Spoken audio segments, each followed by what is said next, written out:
Y del agua del océano vamos a pasar al agua, que es probablemente una de las grandes y más transversales preocupaciones ciudadanas, productivas, ecosistémicas que hemos abordado aquí cuando éramos Desafío Tierra y hoy desde Futuro 360. El Diario Oficial publicó el proyecto que demoró más de 10 años en aprobarse en el Congreso y queremos profundizar un poco de qué se trata este nuevo Código de Aguas. Y para eso estamos con la abogada especialista en regulación y gestión de recursos naturales, Camila Bettinger. Muchas gracias por estar con nosotros, Camila. Muchas gracias por la invitación. Encantada. Hablábamos antes de esta entrevista que son muchas las transformaciones en distintos ámbitos, pero quisiéramos hacer una primera pasada para comprender la escala del cambio. Y para eso quisiéramos saber cuál podría ser para ti las principales transformaciones en materia de consumo humano, en materia productiva y en materia ecosistémica. Partamos con las personas. Ya, bueno, esto tú lo introduces bien como un nuevo código, por más que sea una ley que reforma la actual, yo creo que es un código nuevo porque tiene principios distintos. Y eso se manifiestan en los tres ámbitos que tú mencionabas. Primero que nada, en materia de consumo humano se establece el derecho humano al agua para el consumo humano y saneamiento, que es una deuda que teníamos que estaba a nivel internacional, pero no en la legislación. Y eso tiene un efecto en que se prioriza el consumo humano por sobre otros usos respecto a las aguas terrestres, ¿ya? Que son las aguas que en el fondo están dentro del territorio físico. Después, perdona, en términos específicos, eso, por ejemplo, ¿podría ser que si hay un curso de agua disponible que hoy día tiene derechos asignados, pero que tiene fines productivos, tenemos hoy herramientas para hacer que eso efectivamente se dirija a las personas? ¿De qué manera se materializa? ¿Cómo lo percibe la gente en su casa? Bueno, eso, como toda transición, requiere implementación, y en eso la que tiene la carga ahora es la Dirección General de Aguas, que es el organismo estatal a cargo del tema, porque justamente, por ejemplo, la priorización tiene que implementarse a través de articular los usos existentes con la necesidad, por ejemplo, de evitar un racionamiento, ¿ya? Y eso está pendiente, seguramente se necesita un reglamento, y ahí vamos a tener que ver cómo se implementa la priorización. Pero hay otras herramientas que sí están, por ejemplo, en la asignación de derechos. Nuevos derechos van a tener como prioridad el consumo humano. También hay herramientas dentro del Código Nuevo respecto de lo que se llama la redistribución, que es cuando no hay agua suficiente, la Dirección General de Aguas puede redistribuir y ahí va a tener que priorizar el consumo humano. Entonces ahí te puede pasar de que derechos que actualmente están parejos, por decirlo así, en cuanto a que todos se reparten igual, reduciéndose, porque así funciona la redistribución.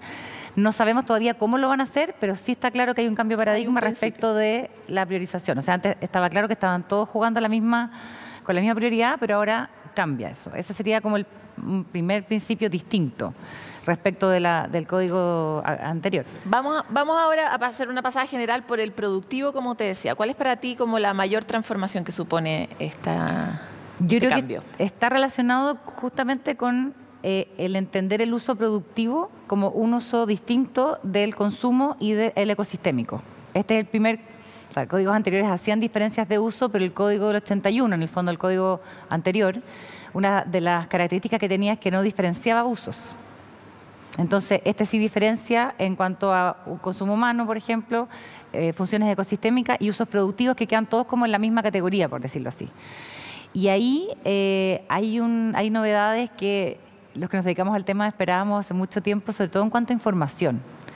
Porque una de las grandes deudas que tenemos y los problemas que ha tenido la Administración es la falta de información fidedigna respecto a los derechos de agua, derechos de aprovechamiento, derechos de uso en el fondo que existían, y en específico a qué caudal estaban usando. Porque una cosa, por ejemplo, es que tú tengas derecho a usar 5 litros por segundo, y otra cosa es si estás logrando sacar esos 5 litros de la fuente, porque sobre todo con la sequía que tenemos hace más de 12 años, los ríos ya no traen el caudal que traían siempre. Por lo tanto, hace mucho tiempo que los titulares de derechos de agua no están sacando el máximo al que tienen autorizado. Y esa información es súper relevante para efectos de redistribución, por supuesto, priorización en el fondo en cualquier consumo, y también ver la asignación. O sea, si alguien llega a pedir un nuevo derecho, como autoridad sé yo si tengo agua disponible, y aparte porque esto es muy dinámico, y sobre todo porque los ciclos hidrológicos están completamente alterados de la información que la dirección maneja históricamente de hace 50 o 30 años. Los números en los últimos 15 años no ¿Y qué dan. obligación va a haber de informar esto y de qué manera se va a poder acceder transparentemente a esa información? Ahí es donde hay bastantes cambios. Bueno, se venían implementando de un tiempo hacia atrás, porque la reforma del 2018 al código incluyó la obligación de entrega de información en línea y la facultad de la Dirección de Aguas para pedirla de manera más, podríamos decir, efectiva. Pero ahora ya la obligación de entrega de información a través de sistemas de telemetría, en el fondo que van midiéndote cuánto van sacando, es algo que tiene que implementarse a través del tiempo, pero existe esa obligación tanto por parte de los titulares de derechos como de la autoridad de recabar la información.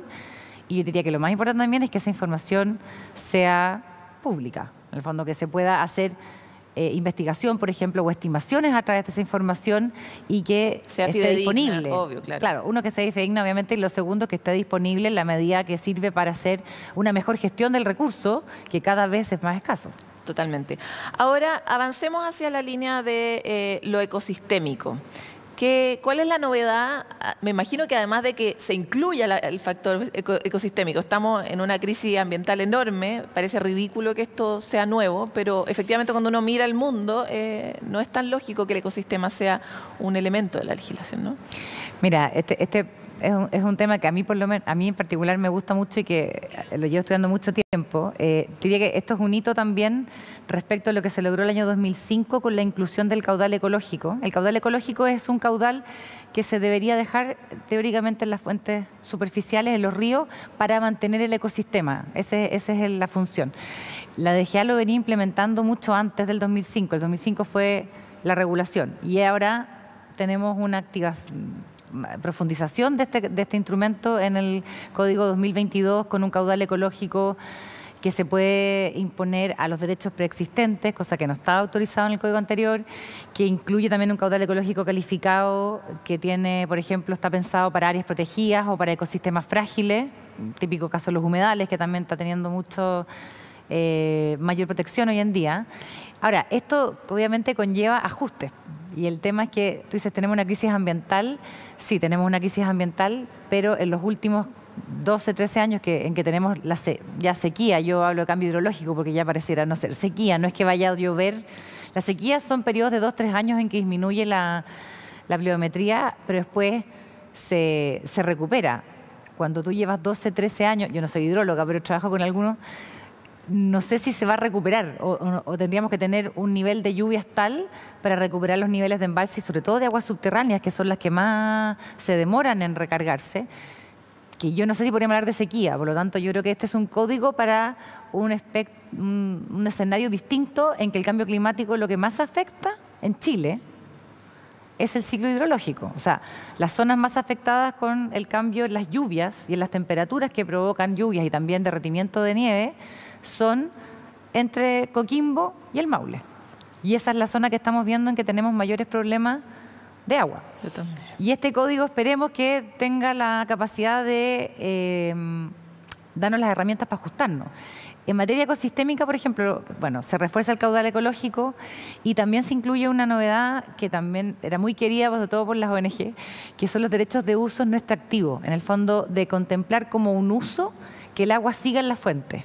Sobre todo para efectos, por ejemplo, de turismo. El caso de la Municipalidad de Pucón fue súper conocido porque tenía unos derechos que en el fondo no quería sacar el agua del río porque eran para efectos turísticos, ecosistémicos. Y si igual se les aplicaba la patente, que la patente es cuando tú no tenías las obras para extraer. Entonces, ahora se instaura esta figura del uso no extractivo en que se considera un uso el no sacar el agua del río y por lo tanto no requieres las obras y tampoco tienes que estar sacando el agua para usar el derecho, por decirlo así. Tú como experta, ¿es un buen código? Yo creo que, no te puedo contestar eso, me falta la implementación. Hay mucho que hacer. En el espíritu, por último. Pero en el espíritu yo creo que ¿Es correcto separar e identificar estos usos que antes estaban diluidos en uno solo? ¿Es correcto? Yo creo que es una actualización súper necesaria. Yo creo que tiene un montón de cosas que se venían discutiendo, necesitando y proponiendo de distintos lados. Como toda tramitación es compleja, en aguas tenemos una tramitación siempre dificultosa. Entonces, que en Chile desde el año 40 y tanto que en aguas se legisla al menos cada 15 años. O sea, nunca ha salido fácil. para que no creamos que esto es un problema que nos atañe a nosotros. El del 51 fue un tema, después vino la reforma del 67, después tuvimos el quiebre y cambio del 81. O sea, esto ha sido siempre como tramitoso.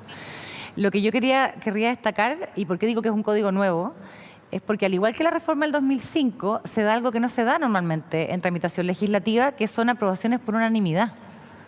O sea, aquí tenemos cambios súper fuertes, o cambios copernicanos, podríamos decir, muy tramitados, pero que finalmente se resuelven transversalmente. O sea, es un código que se aprueba unanimidad en el Senado, lo cual pasó también en el 2005, y que además, como tú dijiste, 11 años, es un proyecto que nació del segundo gobierno de Michelle Bachelet, pero que es terminado por el segundo gobierno de Sebastián Piñera y que lo firma la administración actual. O sea, es evidente que es urgente. No puede haber algo más transversal. Ahora, yo creo que es un buen código en la medida que la implementación sea igualmente técnica y bien hecha.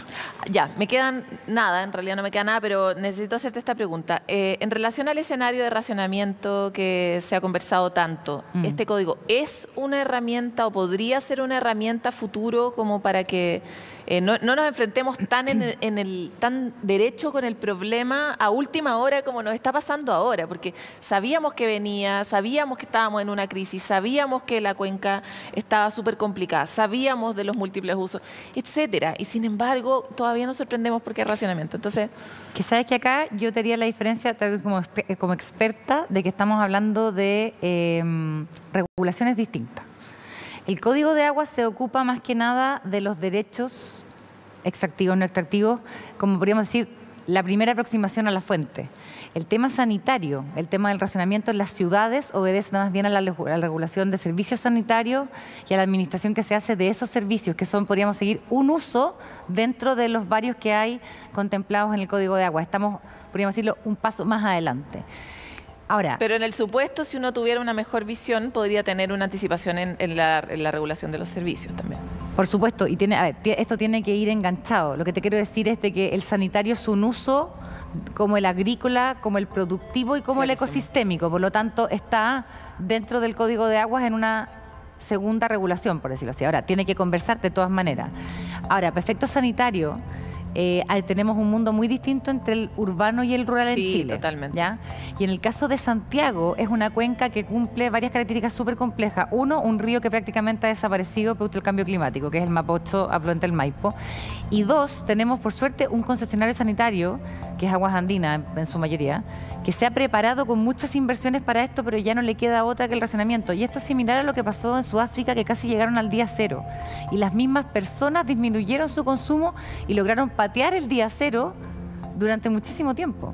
Aquí tenemos un uso domiciliario, muy inconsciente, no en todas partes, sino en algunas comunas, y depende también del lugar, muy dispar. O sea, tenemos comunas en la zona oriente que usan 600 litros, cuando una familia vive con 150 litros al día. O sea, la verdad, no podemos seguir regando pasto, por supuesto, ni horas verdes en general. Te estoy hablando a nivel de partos particulares, jardines o públicos, con agua potable. Por supuesto. Mira, me quedan 500 temas sobre, por ejemplo, por qué Obras Públicas no se ha metido más seriamente en este tema desde hace mucho tiempo atrás, pero seguro vamos a volver a hablar también sobre los impactos productivos de este nuevo código que hemos llamado. Muchas gracias por estar con nosotros, Camila. Es un temazo, ¿no? Es eterno, nos queda mucho por comprender y ciudadanamente tenemos muy poca conciencia de lo que implica el problema, vamos a llamarlo ahora, del agua en su visión más sistémica. Pero lo dejamos con este canapé y seguimos con un poco más de Futuro 360.